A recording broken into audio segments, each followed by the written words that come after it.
una buena tarde de invierno que nos reunimos aquí en la sala de los filósofos del Palacio de Abrantes para hablar sobre el Die Natalis Solis Invicti Mitra.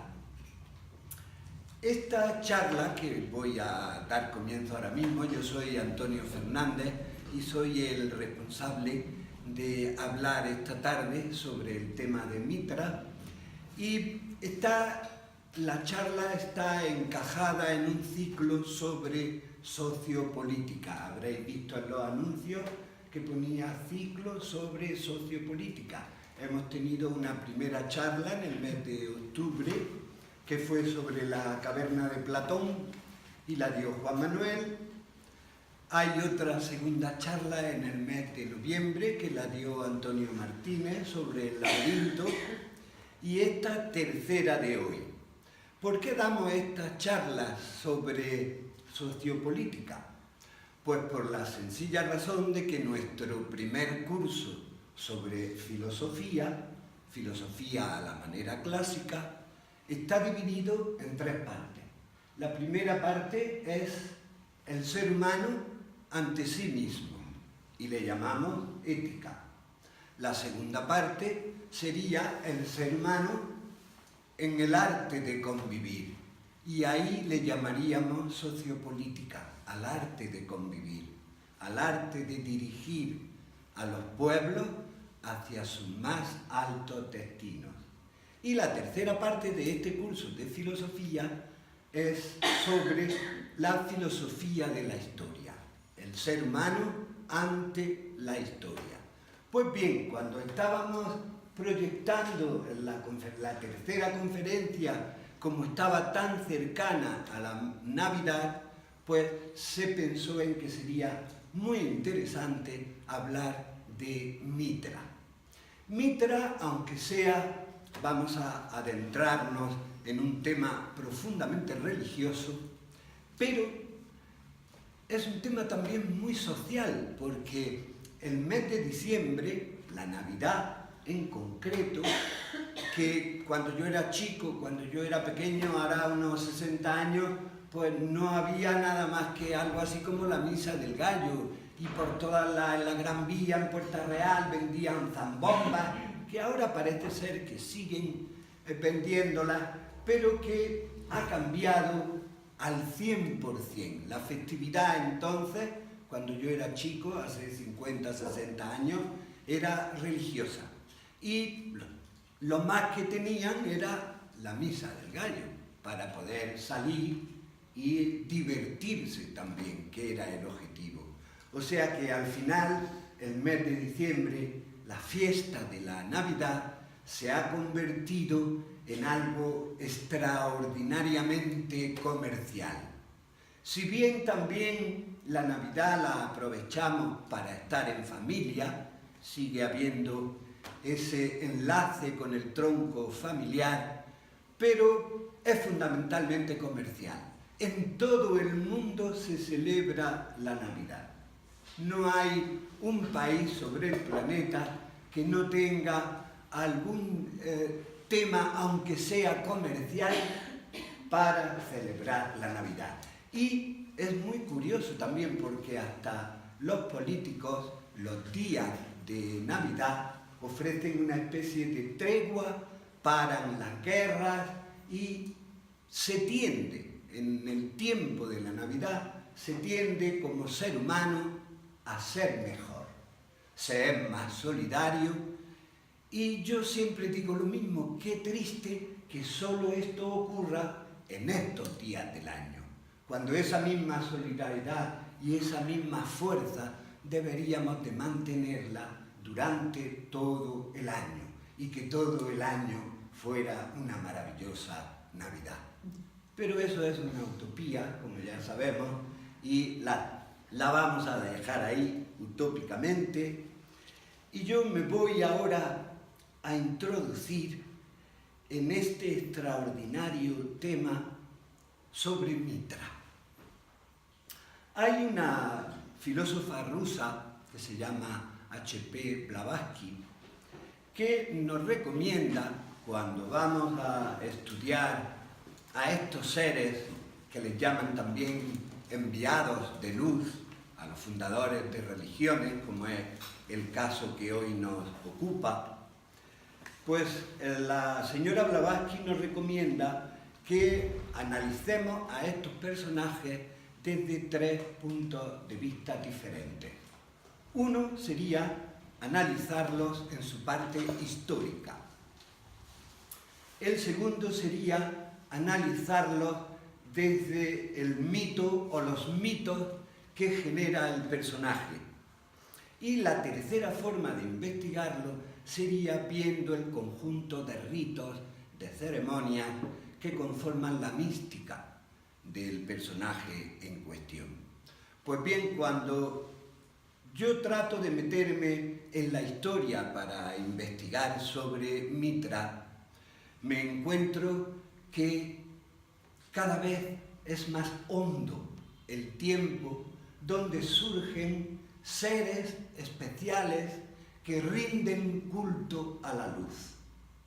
No solamente al sol, sino a la luz en general, a la potencia lumínica.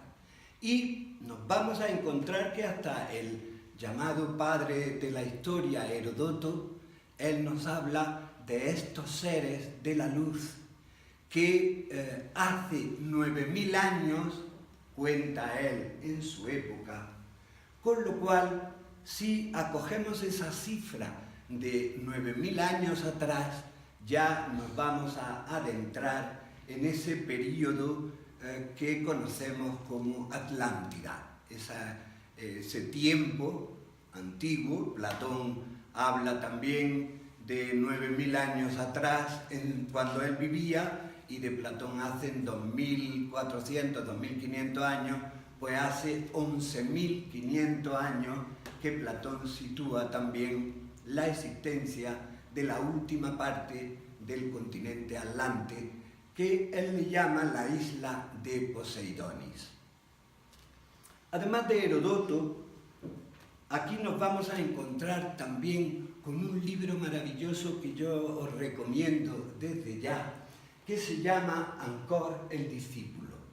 Es un libro escrito por el profesor Libraga y sitúa toda la trama del libro en la Atlántida. Y ahí él menciona el personaje central del libro, es la gran serpiente solar.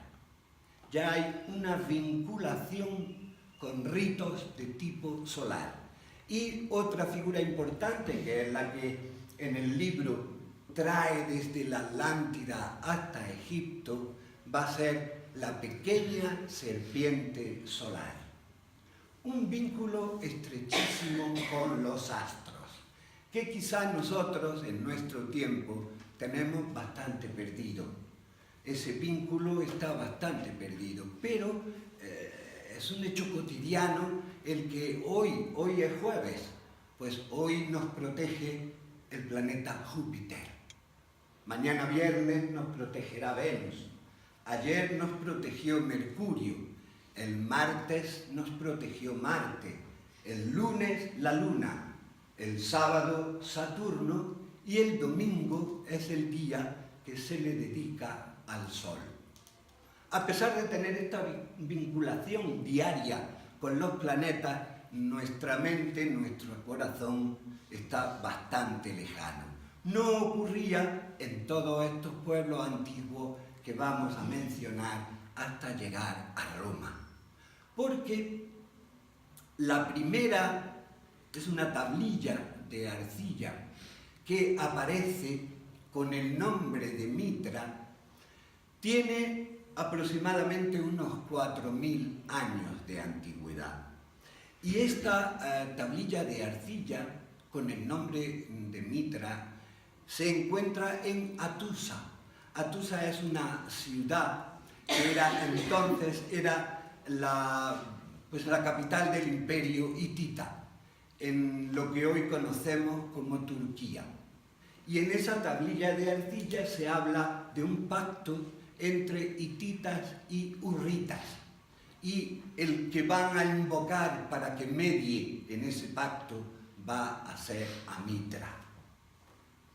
Por lo tanto, ya vamos a encontrar que en esa parte de Oriente, que hoy conocemos como Turquía, ya también rendían culto a Mitra. Era un dios muy especial, no solamente en esa zona de Turquía, sino que en Persia, desde hace 5.000, 4.000, 3.000 años, también surge una religión muy potente, la religión del culto al sol, el mazdeísmo. El mazdeísmo sigue una especie de renovación con el mitraísmo clásico e incorpora la figura de Zaratustra. Zaratustra en Persia. Y esta religión y el conjunto de ritos que hay en torno a ella va a ser llevada también a Grecia. Recordemos que Alejandro, llamado el Grande, también conquista Persia y retoma muchos de los ritos del culto a Mitra y los traslada a Grecia, existiendo en Grecia igualmente un conocimiento bastante profundo acerca de esta religión y del culto a Mitra. Llama la atención que en Persia tienen a Zoroastro, o a Zaratustra, mejor dicho, allí. Zoroastro es el nombre que le ponen los griegos para la divinidad griega, pero Zaratustra es la divinidad de los pactos y de la palabra dada. Es el protector de la justicia. Y hay unos personajes, porque en todos los temas de tipo religioso siempre hay personajes más o menos conocidos, y en este caso para mí ha sido un descubrimiento, porque hablan en la antigua Persia de los 7 Fravarsis. Los 7 Fravarsis van a ser algo así como las 7 primeras almas ígneas que emanan de Aura Mazda. Es decir, en ese tiempo ya se creía, se confirmaba para ellos, que todo lo que existe en la naturaleza, absolutamente todo, tiene en su esencia una luz, una pequeña llama. La piedra más bruta, la roca más terrible, dentro va a tener una esencia de luz, una esencia de fuego, una esencia espiritual. Todo lo que existe en la naturaleza. No hay nada que no esté sujeto a esa idea mazdeísta. Los 7 Fravarsis que he comentado antes y que emanan de Aura Mazda son protectores del ser humano. Ellos dicen, en la antigua Persia, que los seres humanos somos una pequeña llama, una ínfima luz, y que nuestro cuerpo es una lámpara. Esa llama está en una lámpara. No se ve porque la lámpara, los cristales que la componen, están sucios. Y entonces el objetivo que tenemos los humanos es limpiar nuestra propia lámpara. ¿Para qué? Pues para que se vea la luz que hay en nuestro interior. De hecho, estos mismos cultos hablan de que cuando esa lámpara se rompe, pues la llamita, ese Fravarshi que hay dentro de la lámpara, vuela feliz hacia el cielo. Y no solamente vuela feliz, sino que espera hasta que otra lámpara acoja, salud, otra lámpara acoja la llama y la vuelve a traer a la tierra. Aquí ya están hablando de la teoría de la reencarnación. y estamos hablando de la antigua Persia. Por otra parte, la teoría de la reencarnación en esa época y hasta el siglo III de nuestra era ha sido algo normal. La gente ni se lo planteaba. La reencarnación era o es a partir de a partir del siglo IV, cuando ya se interrumpe ese dogma que lo era de la reencarnación y ya se habla de un cielo y de un infierno. Pero llama la atención también que en la Persia antigua, y estos flavarshis con la llama y la lámpara que hay que limpiar para que se vea nuestra luz. En la India, los Vedas también hablan de Mitra. Es posible que sea a través de la India que un grupo de sacerdotes del culto solar atravesaran Rusia, incluso llegaran ellos hasta Irán, reflejando que es anterior el culto de Mitra en la India, en los Vedas, que el culto de Mitra que después se va a estudiar y se va a practicar en la Persia. Es anterior el mito de Mitra en India. Ahí está relacionado con Varuna, Mitra Varuna, el bien y el mal. Hay una eterna dualidad en los mitos mitraicos. Toda la dualidad está presente en Mitra, porque él es la luz. Pero Varuna, en la India, que es donde ahora estamos hablando, es la oscuridad. Mitra es la luz del día, Varuna es la luz de la noche, la luz de la luna. Y se habla también de que en la India se considera que aunque van juntos, Mitra y Varuna, de hecho los manifiestan como hermanos gemelos, pero que hay una especie de pacto donde íntimamente Varuna sabe que siempre al final ganará Mitra, ganará la luz sobre la oscuridad. En la India también, tanto Mitra como Varuna controlan la alianza y las fidelidades del cielo y de los seres humanos. Custodian la manifestación y la creación universal. Mitra es el protector de la honestidad, de la amistad, así como de los pactos y de los contratos. Estamos hablando de India. En Grecia sabemos también, como he dicho antes, que Alejandro Magno llega hasta Grecia los ritos mitraicos.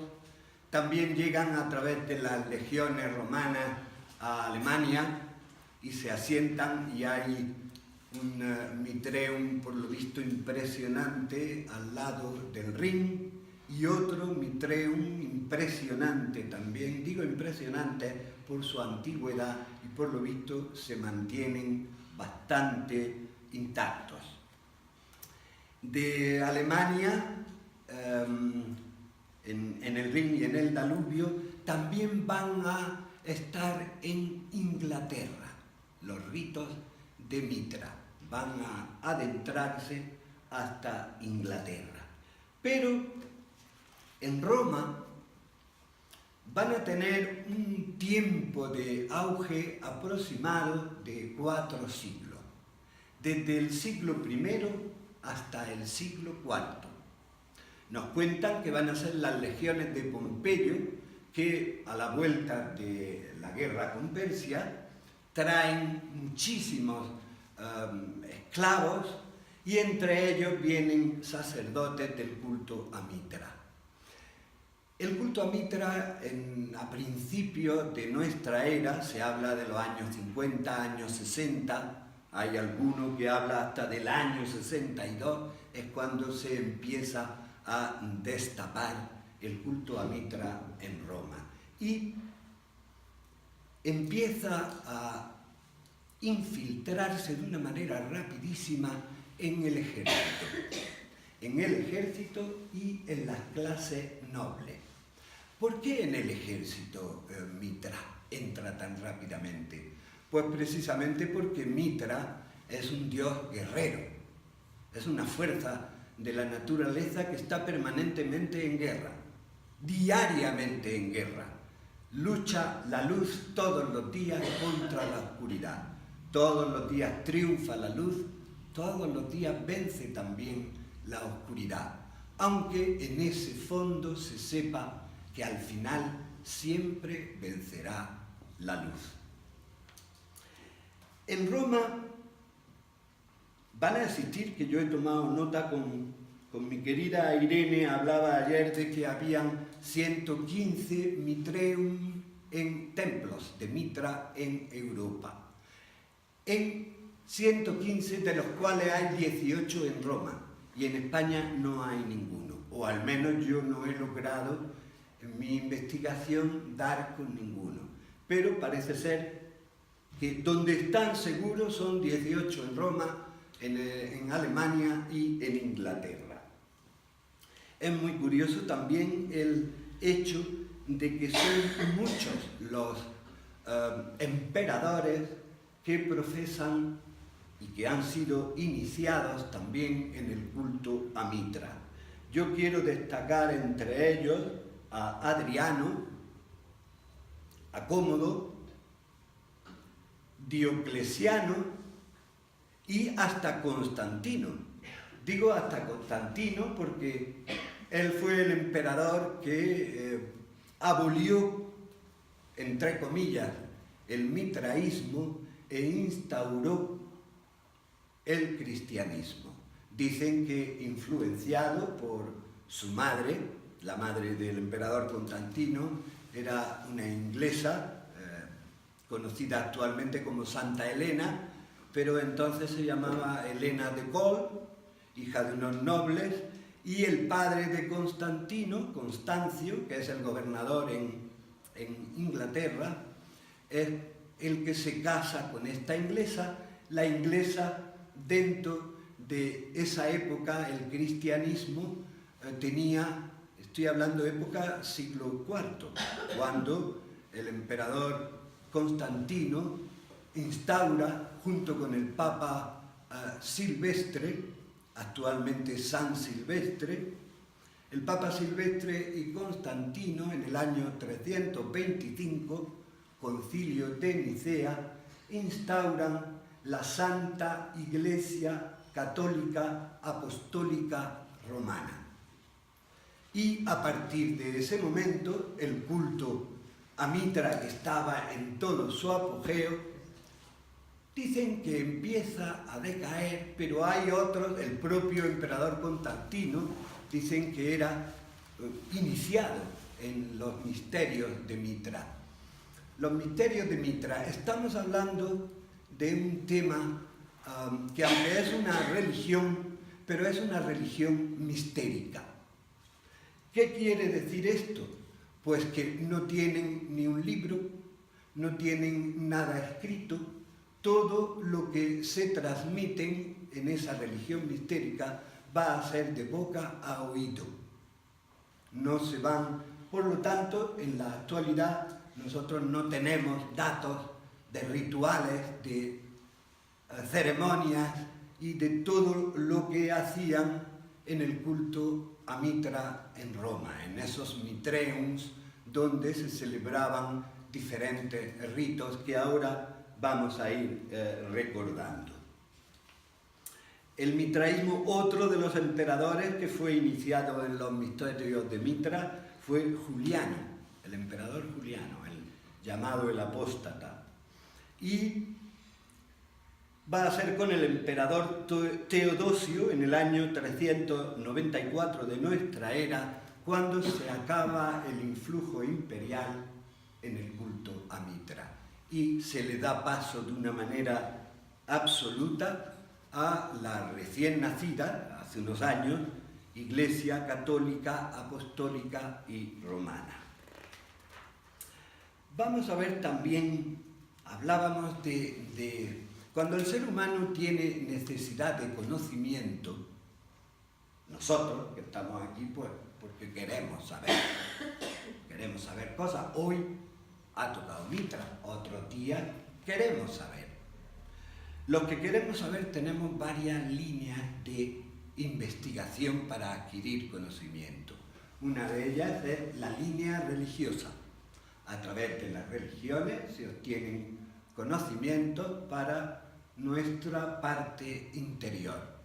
Generalmente las religiones pues tienen un conjunto de dogmas que no permiten que tú puedas investigar. Va a ser la otra línea de investigación, la filosofía, la que sí nos permite, ya no van a ser dogmas, ahora va a ser el conocimiento el que nos va a permitir acceder a esas preguntas que nosotros siempre vamos a tener pendientes.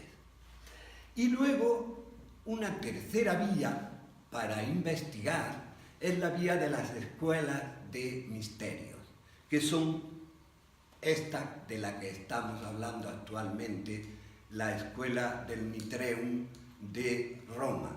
Ahí se llaman escuelas de misterios y como tales misterios pues no nos los cuentan. Se saben algunas cosas porque hubo muchos cristianos pues, que se salieron del mitraísmo y se hicieron cristianos y entonces contaron pues, muchas de las cosas que ellos sabían acerca del mitraísmo y que nadie conocía. Pero fijaros que me ha llamado mucho la atención y ahora voy a tratar de recordarlo. En este momento del siglo IV, cuando se produce esa ruptura con el mitraísmo habla de un solo Dios, mientras que en el cristianismo, y además había una sola, entre comillas, secta, que eran los misterios de Mitra. Sin embargo, los que estudiaban el cristianismo o profesaban el cristianismo en esa época estaban tremendamente divididos. Y eso también hace el que en ese tiempo incluso los emperadores los veían peligrosos. Pero fijaros en el siglo IV la división que había en el cristianismo.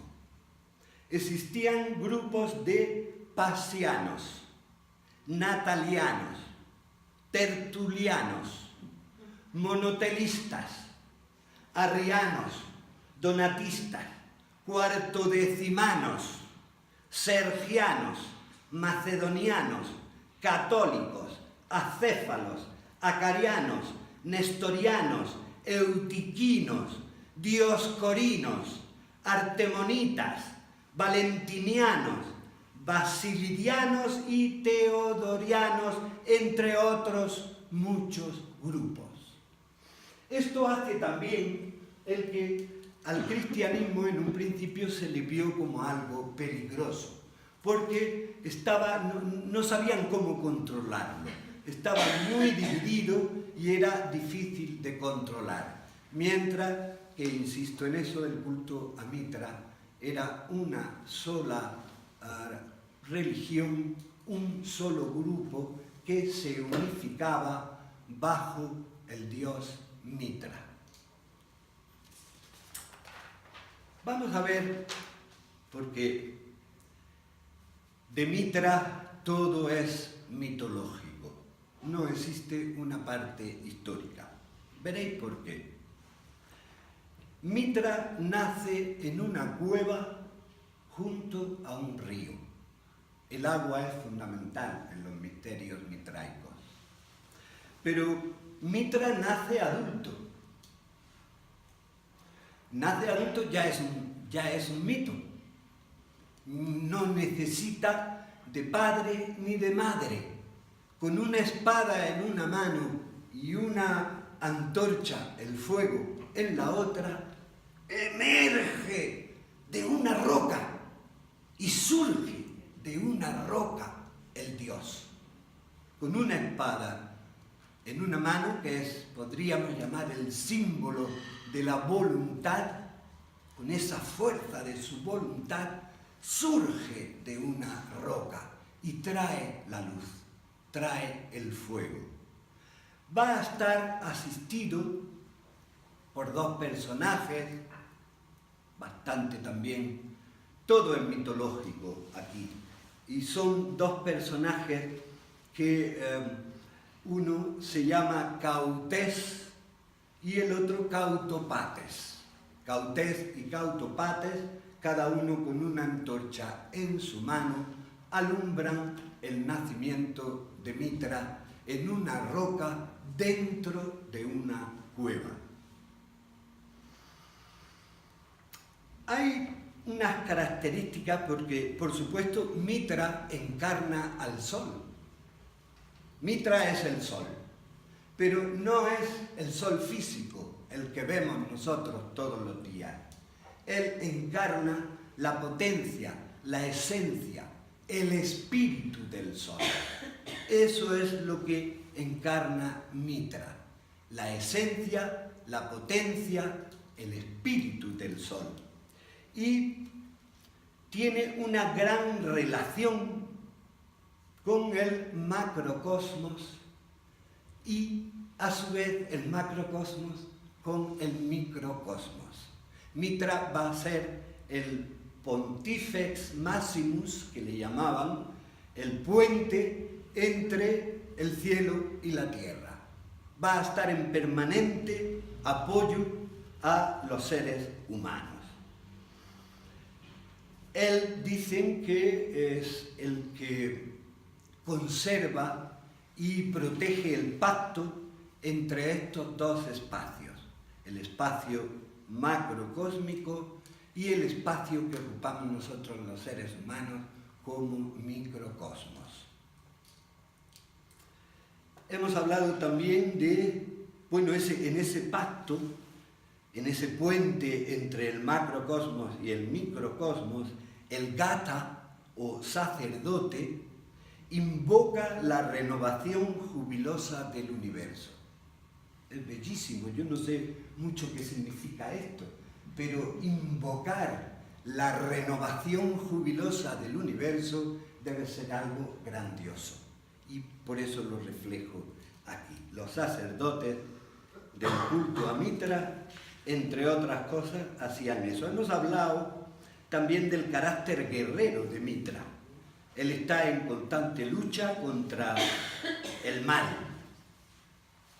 Él hace, con esa guerra permanente, hace que los guerreros en general, y en este caso el ejército de los persas, el ejército de los romanos, se calen de esa energía tan impresionante que transmite Mitra.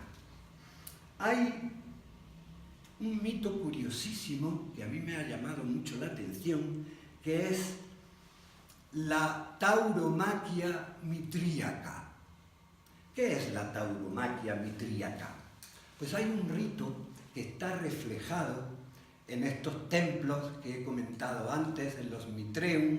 Hay muchas esculturas que están en los distintos museos de Europa y del mundo.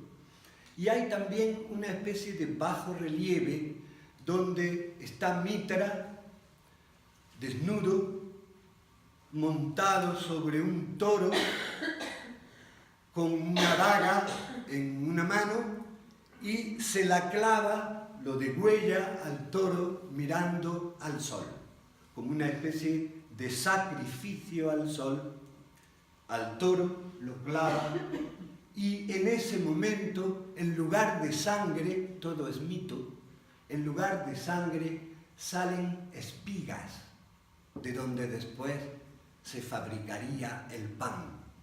Y dicen que el toro es el primer ser que creó Aura Magda. Y por eso es por lo que Mitra está también en lucha con esa potencia inferior. Y ese toro,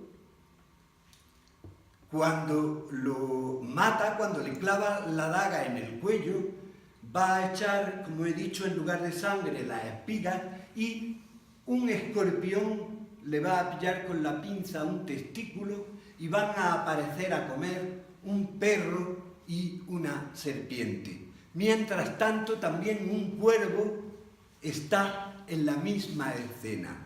Y en la misma escena, el sol y la luna presencian este sacrificio del toro. Para mí me ha producido muchas inquietudes. No acabo de entender del todo qué significa esto de la tauromaquia mitríaca. Pero estamos ante una religión mistérica, son misterios. Yo os invito a investigar porque yo no sé mucho qué va a simbolizar. Sí sabemos que Mitra es la luz absoluta, es la síntesis de la luz diurna y la luz nocturna. Y ante esa potencia lumínica de Mitra, el sol se arrodilla. Otro símbolo. El propio sol se arrodilla ante la potencia lumínica de Mitra. Hay una especie de sumisión de la materia a la oscuridad frente al poder de la luz. Algo interesante de los ritos que se han logrado conocer es el ágape solar. Tienen entre sus ritos una comida ceremonial, una comida ritual, en la cual toman pan y vino y carne de un toro degollado. El toro vuelve a estar presente en todos los ritos del mitraísmo, hasta en ese banquete o ágape solar. Otra de las características que llaman mucho la atención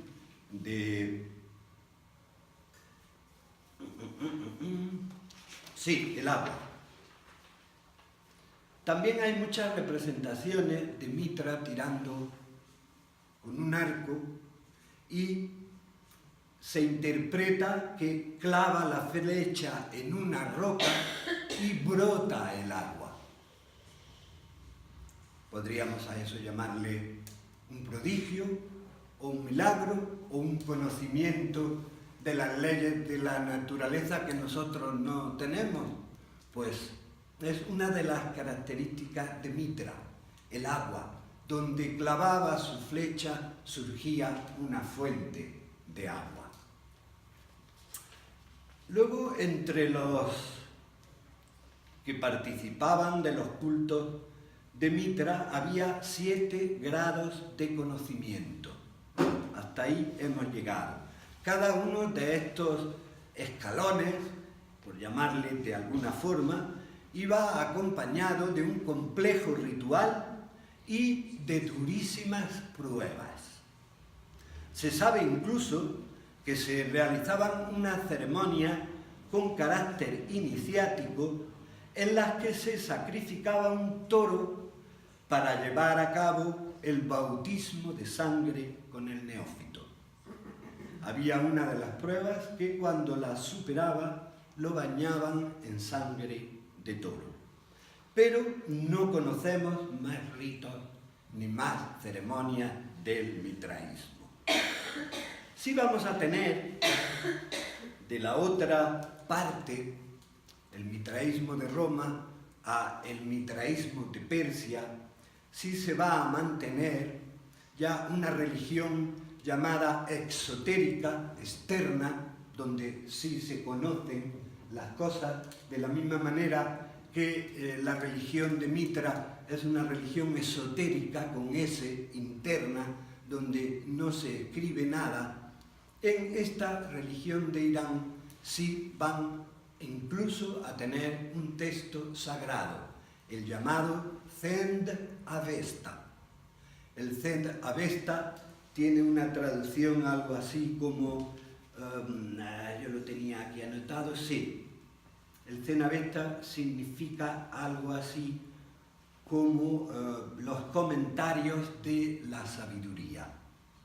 Y aquí sí van a tener unos dioses más claros. El mazdeísmo, que es la religión del fuego y de la luz, va a tener unas divinidades mayores. Fijaros cómo describen la primera potencia. En lo más alto se concibe un tiempo infinito, ilimitado, una duración en círculo, un principio uno sin comienzo y sin fin, una causa sin causa. De ello ha emanado una tríada de dioses. De ese principio, de ese tiempo infinito, emana una tríada de dioses y son Mitra, que es la luz que nutre todo y que sabe que siempre triunfará, pero sabe que es el nutriente fundamental de la vida. Hormuz es el ordenador y el conservador del universo. Y Ahriman va a ser el espíritu tenebroso, el espíritu de lo que conocemos como el mal. Y hay algo que me ha gustado muchísimo, que es la moral que sigue teniendo esta religión de Zaratustra o Zoroastro. En su moral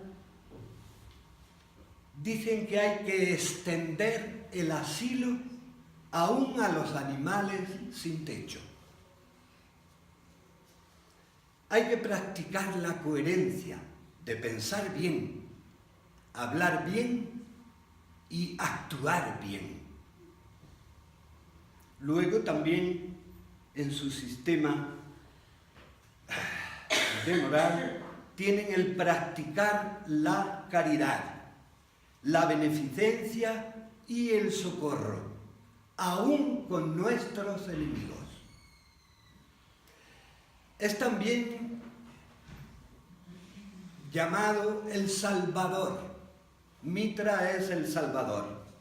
Y los practicantes aborrecían las deudas. Tenían una gran exaltación a la familia y Heródoto nos ha dejado páginas y páginas y páginas cargadas con el humanismo de Zoroastro y con las prácticas cotidianas, con una moral intachable.